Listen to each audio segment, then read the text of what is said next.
Hello, everyone, and welcome to the Pew. I am one of the co-hosts, Selena, joined by Margot, Crystal, Mike, and Janelle. We are happy to be in your homes right now, sharing in so many different ways. Today's topic is an actual real spicy one. It is called Single and Saved. Yay! So, we're going to literally jump right into this topic because there's so much that we want to discuss and share with you. And we really pray to God that He helps us through this one, especially me. Um, we are going to talk about the evolution of dating. So we are in 2021. And I don't know about you all, but I feel like dating has changed drastically over the years. So share some of your experiences, how you feel that dating has evolved or has changed in 2021. I don't like it, but the way it is now, it seems like they just hit you in your DM. You may catch somebody at the store or something. You may, but I don't. I think it's all a online thing now. But I actually would have liked to experience the days of old where the men courted you and they actually, they did things in a way that made a woman feel pretty special, I think. At that time, chivalry was not dead, not dead. And they wear their pants over their waist. But the evolution to me has been interesting. It went from that, and then it went somewhere into, like, I don't know if you guys remember on the beta computers. I saw a video where they were trying to start the online dating, and it looked real crazy. And then it went to the chat rooms. It's weird now. Today in 2021, I don't know how you meet anybody.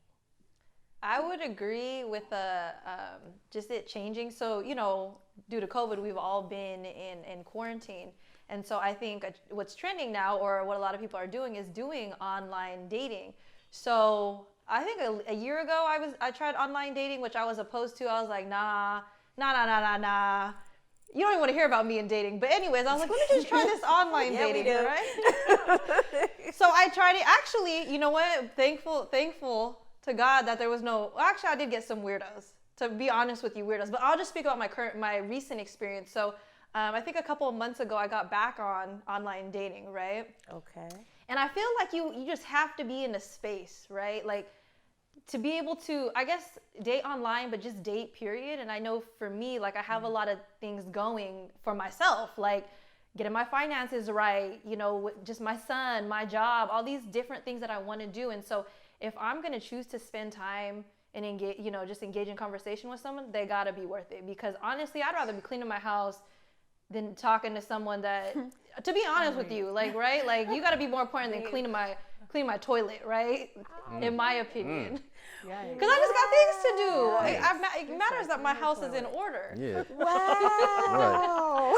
That's why I'm single, probably. Hey. That's probably why I was single. So anyways, this recent time with online dating, the thing about online dating, what I just don't like is it's more like a chat conversation. You see someone, some websites, you heart them. Sometimes you match or different things, but it's a very, in my opinion, it's not personal. There's like a disconnection almost, because you miss out on like the face-to-face interaction. Yeah. There's a like computer screen in front of you, and not only that, it's so to me it's so robotic. Like in small talk, I don't like small talk. It sucks. Right. So a lot of these conversations, same thing.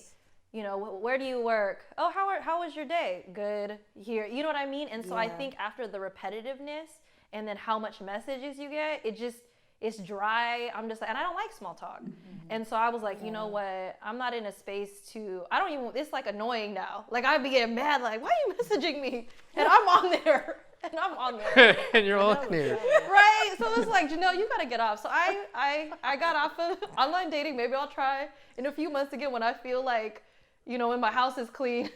When your toilet's When clean. my toilet's clean. But so that's been my experience, which I just don't like. I like the face-to-face interaction, right? Yes. Like, Yes. so I can see them. And let me just say this. I could talk a while for online dating. Some people say they're 30. You meet them in real life and they 50. Oh, Or they still doing that? Yes. It's the catfish. Or But still, after the whole Right. show Right. and knowing like the Or- cat's out Where are their you? bag. or they say they're 6'2" and you meet them That and they're part. right here and I'm only 2'6". 5'4". What? So wait. So what is their excuse when you meet? If they say they're 30, right, and you meet them in person, and they done gained 20 years, like when you bring that up to them, what is their excuse? Okay, I haven't had a personal experience with that. The only reason I know is because my friend is friends with this person. She told me how old he was, and I seen his profile. I said, my friend that knows you, you ain't 30.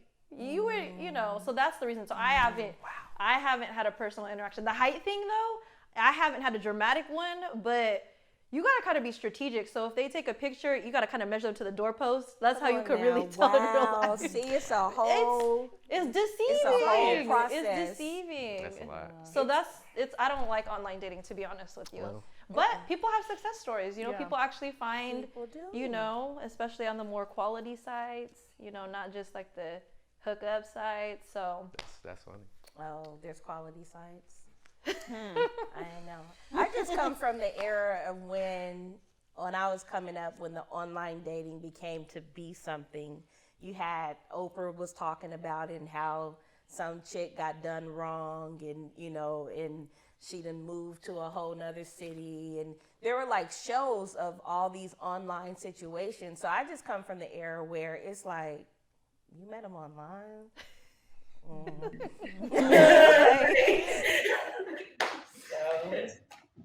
So what about you, Crystal? Have you had any thoughts about the evolution of dating?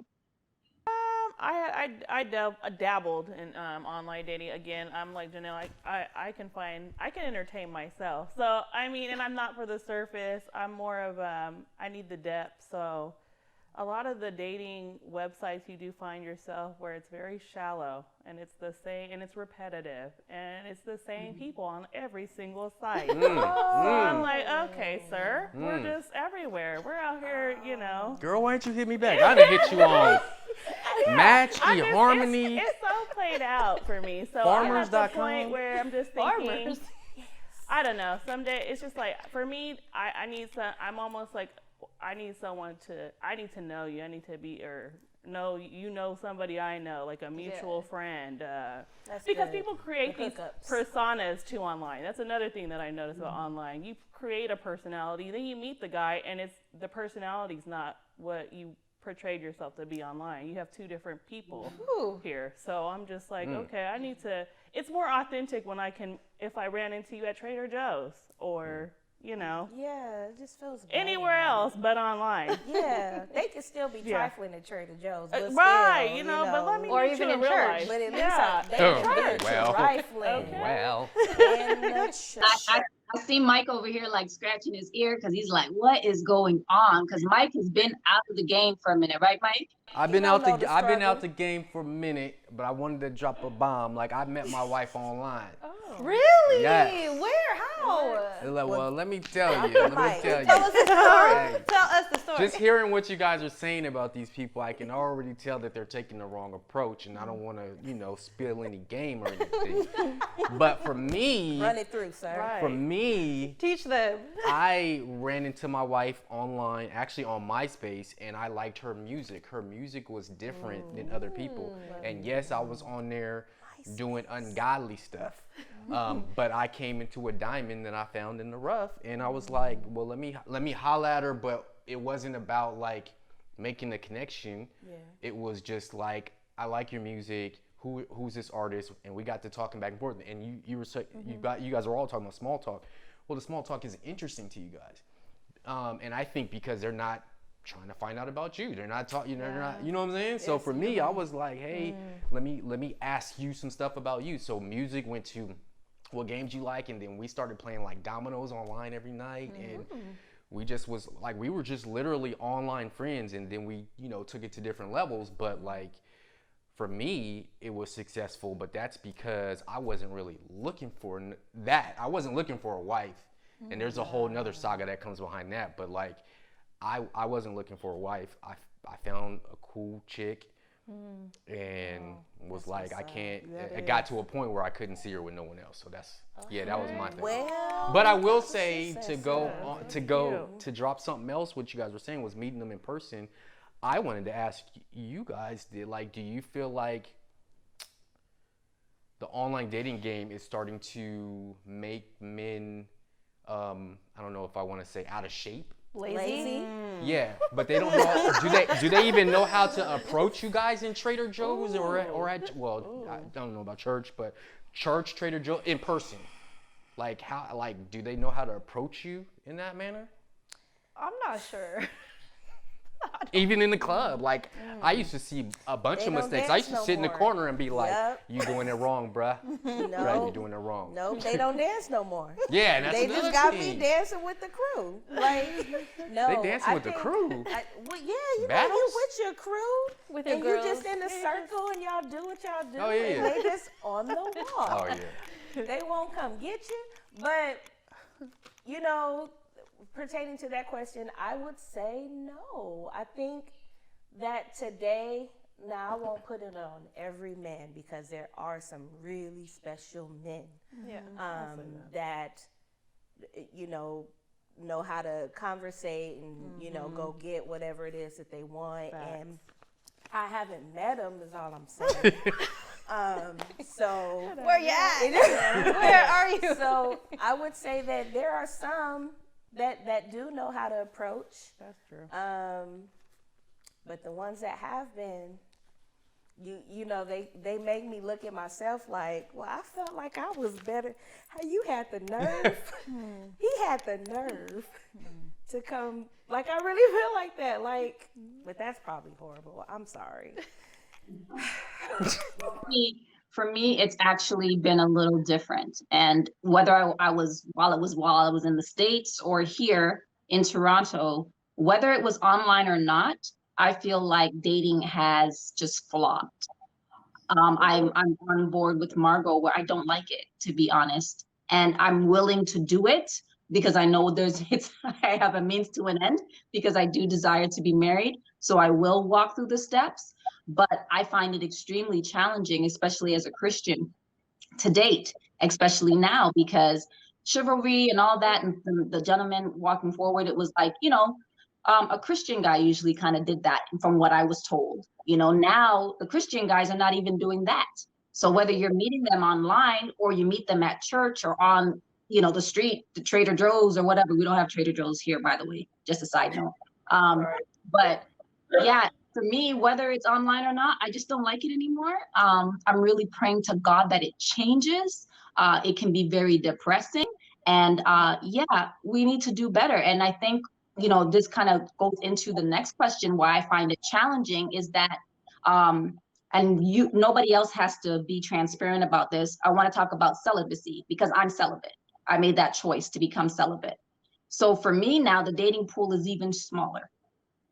Because to find even a Christian guy that's going to agree with you and be celibate is a whole nother game. And I was like shocked when it first started happening, you know, because I'm like, okay, well, and these are the same men. And I'm not bashing men because I love men. I love my men. Don't get me wrong. But these are the same men that are telling you that they want you to lead, let them lead and do the things, but they're literally just leading you straight to the bedroom. So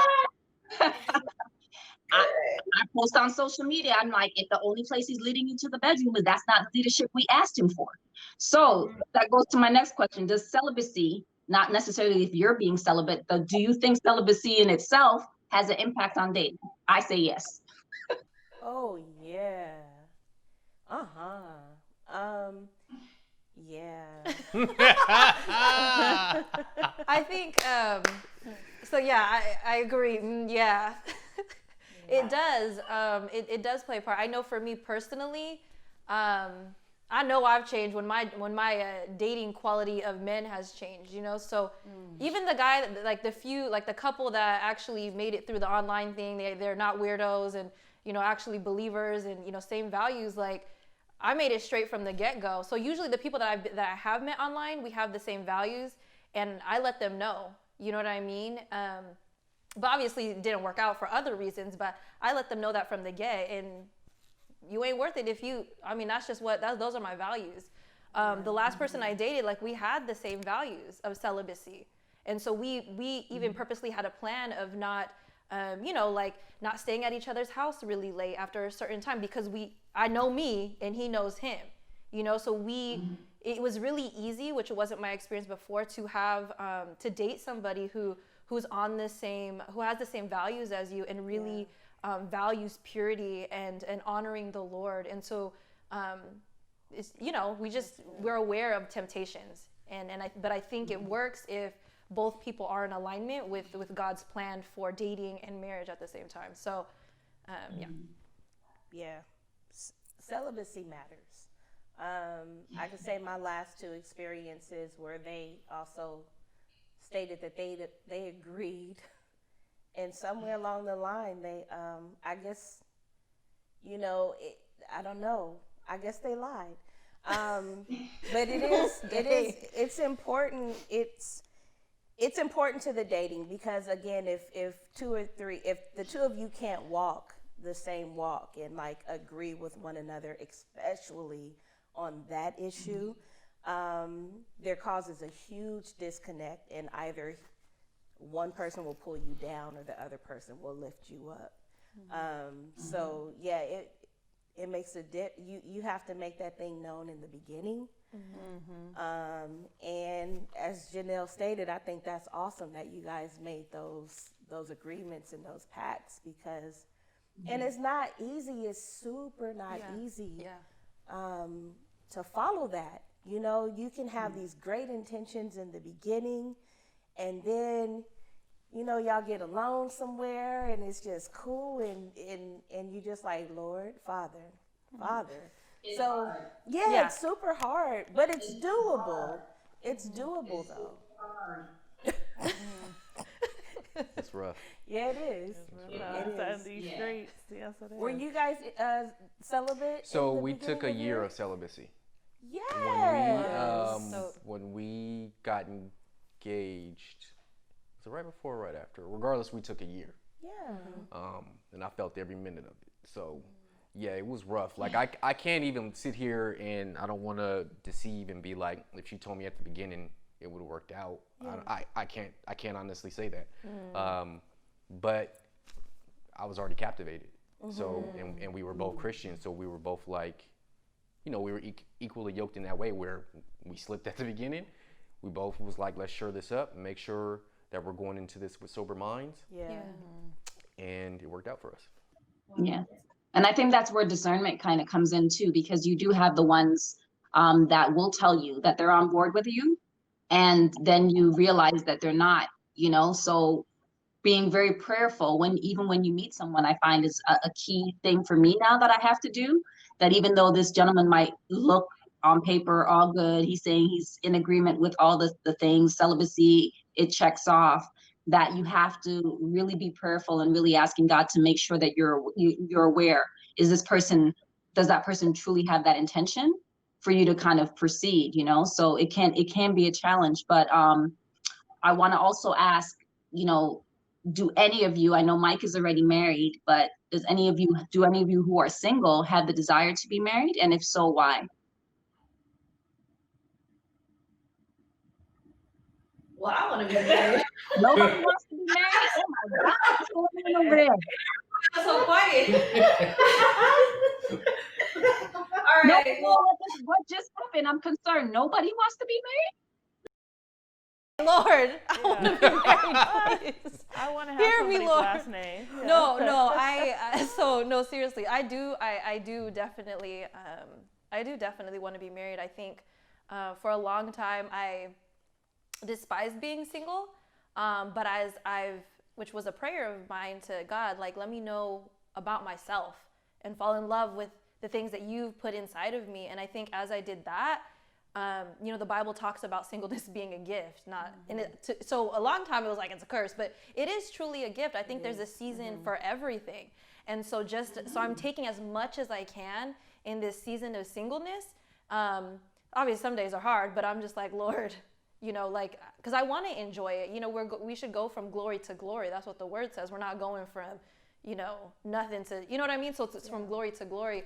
But yeah, I definitely want to be married. I think it's God's, you know, plan and desire for me. I want to grow. And I know that's one of the ways is there's some things that you can only grow so much with like a friend or a family member. But when you, in my head, when you have a spouse, like there are things that you can grow with them that you can't with somebody else just because of what they're bringing out. And I think it's powerful. I think it's a power move for the kingdom when two people, a son and a daughter, are co-reigning in their rightful spot, the place that they're supposed to, and being in God's will and being a force for the kingdom together. And then also for my son as well, just as an example. So there's multiple reasons why I want to be married. And also, like, I haven't experienced this, but supposedly it's supposed to be fun. Supposedly it's supposed to be joyful. So I'm looking forward to that. You know, where it's not, I know marriage is always work, but like it has to be fun too, right? It's not always work. So yeah, I definitely want to be. Crystal? Oh yeah, definitely. I mean, some days I'm like, oh, I'm enjoying my singleness. But at the end of the day, I love connection. I like the closeness. I love the intimacy of being with a man, and not in a physical sense, just like Mike was saying, like music. That's a huge thing for me. If I can vibe with you through music, playing games, like, you know, all of those non-physical forms of intimacy, I like Janelle saying, you can't just do that with, sometimes you're not going to find that in a friend or your family member. So I definitely want that for my life at some point. But right now I'm just chilling. But I mean, I definitely want it to be, I want my marriage to be my only marriage. So I don't want to go into something and then it not be what God wanted for me. So I'm not in any rush, but when it happens, I'm going to definitely be thankful for that and appreciate it. Amen. I don't know. I was going to say, you didn't answer that. That's why she was quiet. You know, I don't know. I don't know. I don't know. That's fair. Yeah. I think that's real. I don't know. I'm good single. I'm really, really good. But at the same time, you know, people say that marriage is a ministry. And being single is a ministry as well. And I think the deciding factor for me would be to actually have someone that I can see in that light. And being that I haven't had someone that I could actually see in that light makes me not be able to really answer the question. Okay. So I don't know. Am I closed off to it? No. I do want what God has for me, period. I do want that. So, you know, we'll see if that's what he wants for. I can't say with all certainty that I know that God wants me to be married. I don't know that. He's never told me that. So, yeah, I don't know. Yeah. So I kind of switched the question to Mike a little bit differently because we know Mike is married. For you, what made you decide that, okay, now I think I need to be married, or I want to be married to this woman?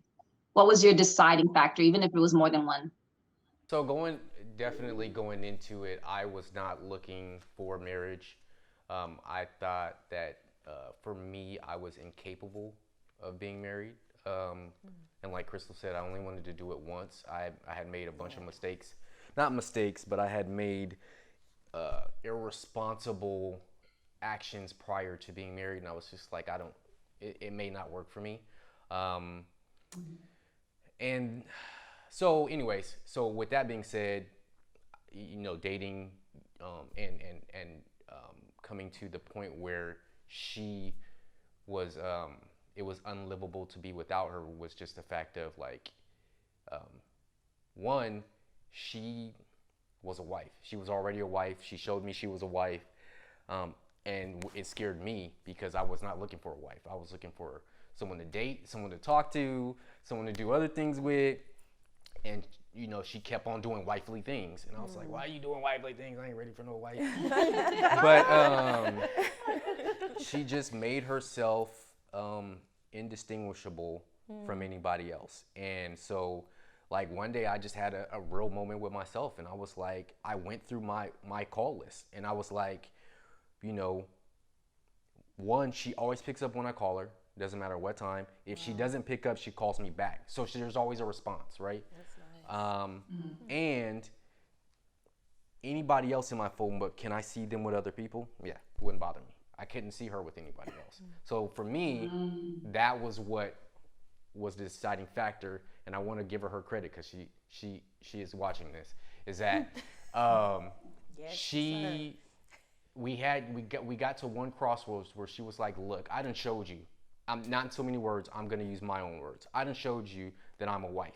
If you don't want me to be yours, I'm going to be somebody else's. So that kind of was like, I was like, okay.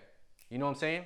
And don't get me wrong. That wasn't the first time that I've been presented with that ultimatum. And I was just like, okay. Like, Go get him. yeah, go be somebody's wife. Him. I'll get you a gift. Wow. But for her, I couldn't. She was made for me. Yeah. Right. There's hope out here. This, yes, hope. Thank you. There's hope. Good godly hope. Right. So we definitely have to put her in a episode and have a conversation. I want to hear her side of this whole beautiful story because I love that. That actually warms my heart. For me personally, yes, if it's not obvious already, I do desire to be married. But I've also found peace in if that's not what God's will for me is, then I'm okay. There were stages in my life before when I was single and I'd cry myself to sleep because I was single, where I was just like, oh my gosh, devastated for it. And that was even after, and I've been divorced. So that was even after being divorced, where I was still had that desire to be married and wasn't crying over the divorce because, that dude was whatever. That's another episode. But for me, it's definitely desire because I've seen so many beautiful examples of marriage, right? As much as I've seen a lot of horrible, I've seen so many beautiful examples. And I was like, why would I not want to tap into that blessing? Because I've just seen it, whether there were people that were related in my family or what have you. So for me, that was something that was really, really good. And, you have the good and the bad side of it. But I think that ultimately God knew what he was doing when he said, Adam, here's Eve, do something with that. And let's have it create a whole entire nation. I don't think he just did that just because he's like, all right, let me just get you a little girly and she's nothing to you. No, that's something that was strongly established as a foundation that I think we should follow. And I think it's a beautiful, beautiful thing. But when we talk about marriage now, then we talk about married people. And sometimes, I'm just going to be honest, some married people get on my nerves at the same time because they have a tendency to give you some horrible advice. Have any of you experienced some bad advice from married people as a single person? The first thing that comes to my mind isn't holy. So It's what? it's not holy. So I'm gonna let somebody else answer that. I haven't got any advice. I think Maybe the I should get some advice. The advice that I get is to don't get married. I've heard that. Yeah, that it's not fun. I like that you, Janelle highlighted a marriage that I know in the church of two young people that to me, I know because marriage is work, obviously, and it's two different people coming together to create one person, but they make it look fun and they actually talk about it. The man talks about it. So I like that. I think there's a value to it for someone to say not to and just to say the negative things about it, that's concerning. And being in the church, being a woman of faith, and I feel like my mom raised me and my sister to be wives, not to be girlfriends, and for our whole entire life. So I feel like it's just contradictory. and it gives you a negative connotation what marriage was designed to be. Because as Janelle said, it's a beautiful thing to see two people come together with the same heart and work for, run that race together. Right. And I think it's positive to surround yourself with healthy couples. I mean, I think I know which couple you're talking about, but one of their values in their marriage is fun. You know what I mean? That's something they decided from the get, and it's something that they do whatever date night every month or whatever it is. So, and they surround themselves with healthy marriages as well. So I think even being single or married, to surround yourself with healthy, so you can have some hope and see that, you know what I mean? There's challenges, but it's work, but God is there. I think it's healthy to do that. Yeah. For me, I've had quite a few, because I do hang around with older folk, and because I like the wisdom, whether it's good or bad, like, to learn not what not to do or what to do. And some of the things for me most recently was, because I was talking about being celibate, being told that most likely I wasn't going to meet somebody because of that, and that pretty much I'm probably going to have to give in to that in order to meet my husband. And I was just like, no, I'm not accepting that. That's just not how it's going to be, And another one that somebody told me that they heard, and, they were sharing it with me. This was a gentleman, and he said that having discussion with other married men, that they said that whoever you're marrying has to be aware that most likely you're going to step out on your wife. So if she's not going to be okay with that, then she's not ready to be married to you. Crazy. That's shocking. Yeah. So, but I think on the flip side, I've gotten more positive advice than I've gotten negative.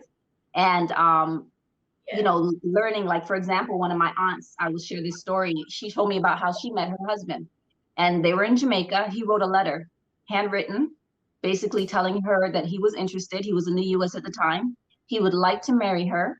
These are the things he can offer as a husband. These are the things he's looking for as a wife. If she is interested, please write back. If she is not, she doesn't need to write back. And that's how they live happily ever after. Let's just play this thing out. Let's just be transparent. So, I think that those are the beautiful things that can happen out of, speaking to those who are married and getting some of their feedback on how they did it. And I think if we were, as single people, a little bit more transparent, not bullying, not, saying, look, this is, rough, and saying this is what I have to have, but just in a sense to say, okay, you know what, these are what my true desires are. Not necessarily that's going to happen on the first date, but I think that the transparency is really much more important. Yeah, I can agree with that. I can agree with that. The transparency, I think in any situation, right, transparency is just needed. But I have nope, that's not the only, sorry. I've had some really great examples of marriage in my family, and of course they're all older people. So just even their duties are different compared to today's society and everything. And they're still really great, solid marriages. They're still, and those, when I look at them, I think about, yes, I would love to experience that with somebody. I would love to get that, but I think about what Paul says when he's talking about singleness being a gift. And one thing about me, I think it's a fear. Let me be transparent. I think it's a fear because one of the reasons why Paul was saying that was, as a single person, it's easier. You just got to focus on God. It's just easier. Like, you're in the relationship with Christ. So that's your focal point. You're devoted to him.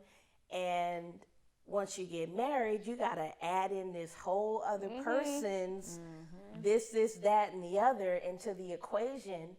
And, that's a scary thought for me. It's a really scary thought because how I feel, and I know this is nothing but the enemy and myself playing tricks on myself, but how I feel is that one is going to get more. One is going to get based upon how my focus is, it's not great. So, you know, I just think about, I'm doing great with focusing on him where I am.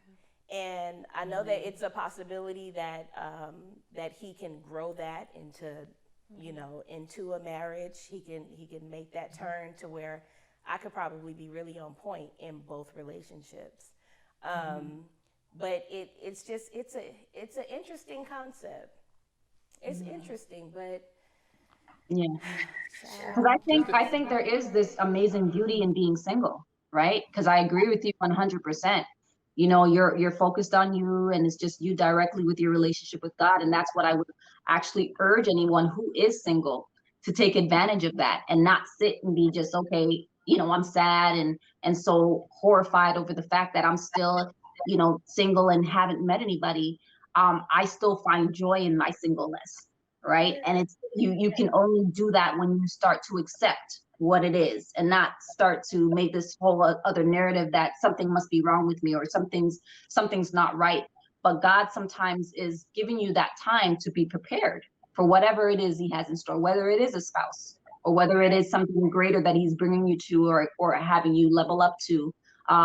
There is such a beauty in that single moment. But when you were talking, Margot, about the fact that it can be scary about now being responsible for someone else and, you know, connecting with them even possibly spiritually, that makes me pose another question to Mike. Did you have a challenge or a fear in that transition when now you had to be responsible for this whole other human being, or even that thought? Did you feel that way? Absolutely, because the Traditional, until I met my stepfather, who came into our lives about, I forgot how old I was, but I was super young. I never seen the role of a male leader leading a household. So, you know, knowing my wife and knowing what she wanted in a husband, I didn't know if I was capable of leading a household. So yeah, it was stressful for me because I didn't know if I was capable of being her husband, the husband that she wanted me to be, right? So if she's following, and I don't want to get too controversial, but if she's following what we believe to read in the Bible, she's supposed to submit to me. I'm supposed to serve her and the family, right? So, you know, that's a big responsibility for both, right? For her, as a woman, independent, she was raising her kid on her own, to to submit to some dude, you know what I'm saying? And then for me to be like, I gotta serve this family, like I gotta take in another son amongst the kids that I already have. Yeah, it was a huge response. It was a huge stress, but like I loved her, so I was like, and I did love her son, so I was like I had to step up to the plate. And if I was gonna be married, I would have to be this man, be this role for somebody, right? So I might as well learn to be that man for her. So I did what it took, and I put a counsel around me, like you guys suggested. I put a counsel around me, so I know that question was posed to single people, but even as a married person, like my counsel is 3 guys that are biblical, and none of their, when I come to them with a problem or a conflict, none of them is, well, she needs to. It never starts that way. It's always what I need to do. So these are men that also lead their families, that talk to me as someone who is the logo or the face of the family, right? If someone's taking your last name, then they're taking your last name. You need to be the public servant, right? You need to be internally as well. But yeah, I'm sorry before rambling. To answer your No, question, that's not rambling at all. Because yes, it was stressful. that actually brings me to another point about your circle, right? So again, we have these salon talks. I don't know if you know what I'm talking about, and these barbershop talks. And sometimes they're not very healthy. You know, I love having conversations with people. And one of the things I do is talk to men to understand men and their mindset. And a lot of guys that I talk to, they'll tell me about those barbershop conversations. And I think that some of these men are actually telling other young men the opposite of what they're actually doing, you know, because they'll tell, oh yeah, you better stand up to her, and this, that, and the third. And I don't believe that that's actually what they're doing. And I think your circle is really can really define how your experience as a single person is going to be, you know, how strong you're going to be. Because if you're around a ton of single women or single men that are like, woe is me because I'm single, that's going to start affecting you.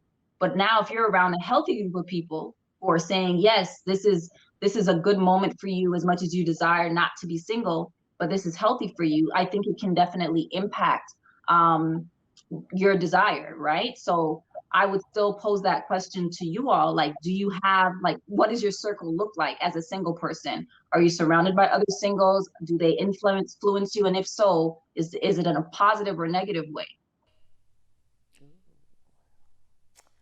My circle is all single.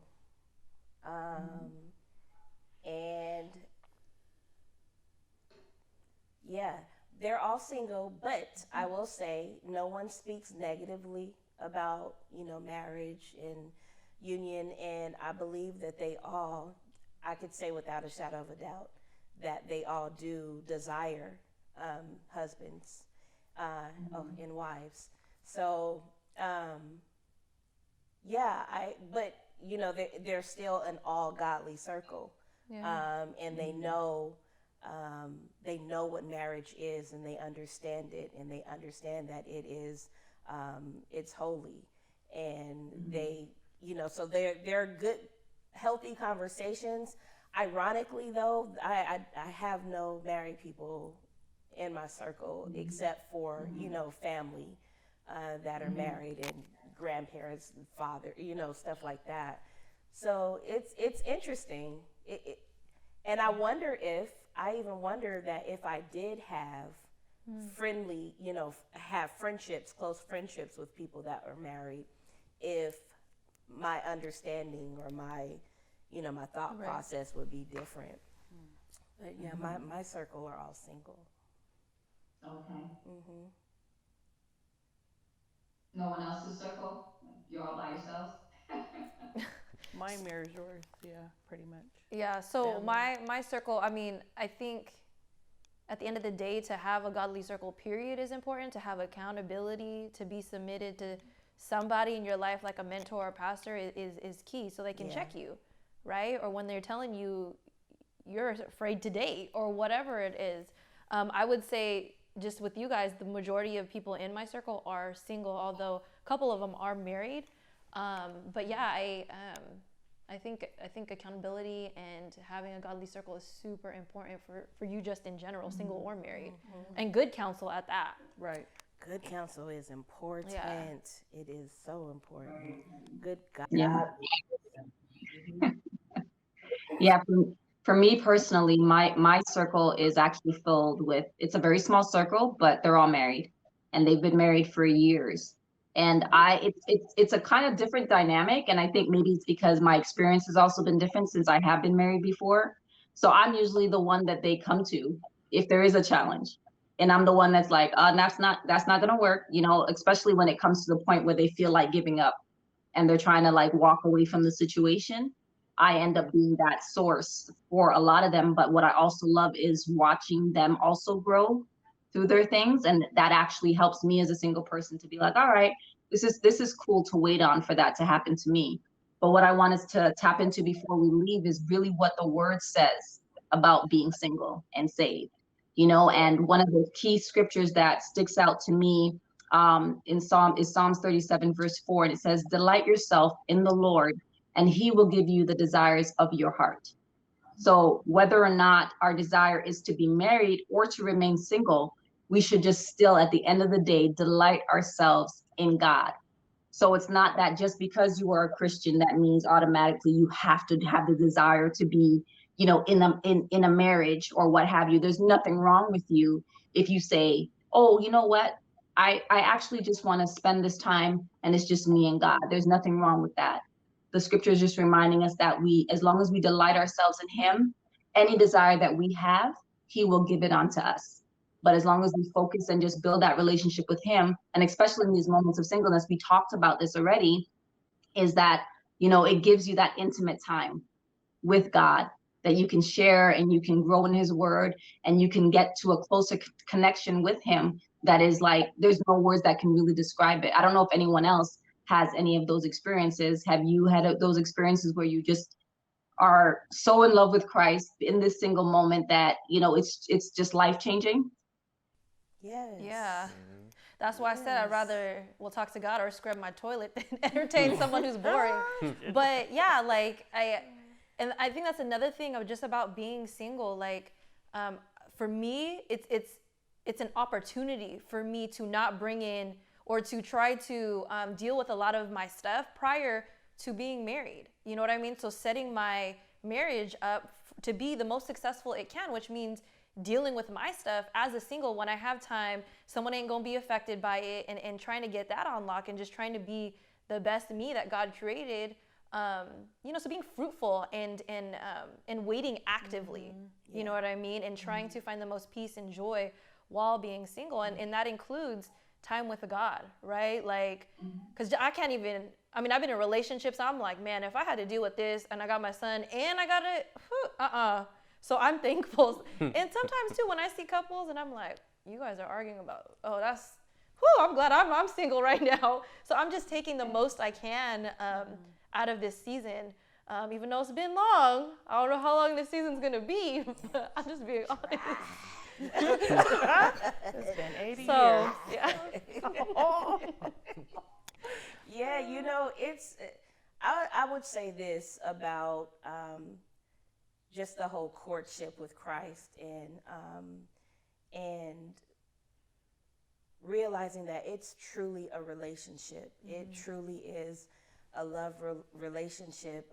It's romantic. You know, he's romantic with us. He's giving. You know, he whispers those sweet everythings to us, and it's completely fulfilling. And I believe that as a single person, if we could get to the point where we actually treat that relationship like it really is a true, loving, romantic relationship, Right. that will prepare us for, if that is the desire of our heart, as the scripture states, and if that's what God has for us, which is the desire, then it's just something that it can't be taken away from you. You know, this is training ground. This is, if you can be devoted, if you can be faithful, being faithful to him, this is a real testament of what you will look like in a relationship, because this is really, truly one of your first relationships romantically should be with Christ. Yeah. That should be the first example that we have experienced. I believe that was what he intended, that our relationship with him would be that first example of what a romantic, loving relationship felt like. Absolutely. Well, I want to thank everyone for joining us on this episode of The Pew and talking about being single and saved. If you have not done so already, please subscribe to our channel, Boss TV, for more episodes and different shows that we have available. Click on the notification bell so that you are aware of when a new episode is uploaded. If you have not taken the time out to build your relationship with Jesus Christ and come to know him as your true and personal savior, we urge you to do that today. Whether you're single or not, we want you to have that relationship with Jesus Christ. Right where you are, you can accept him. You can just say, Lord, I believe that you are the Son of the living God and that you died on the cross for my sins so that I can be saved. And in that moment, the Holy Spirit will visit you and you can be a part of this wonderful kingdom of God. And whenever you can, come and visit us at Boss Church online, eCampus, every single week, so that we can sow into you the words that God has given us to help you build a better life. So thank you once again as we say goodbye from the pew. Bye, y'all. Bye.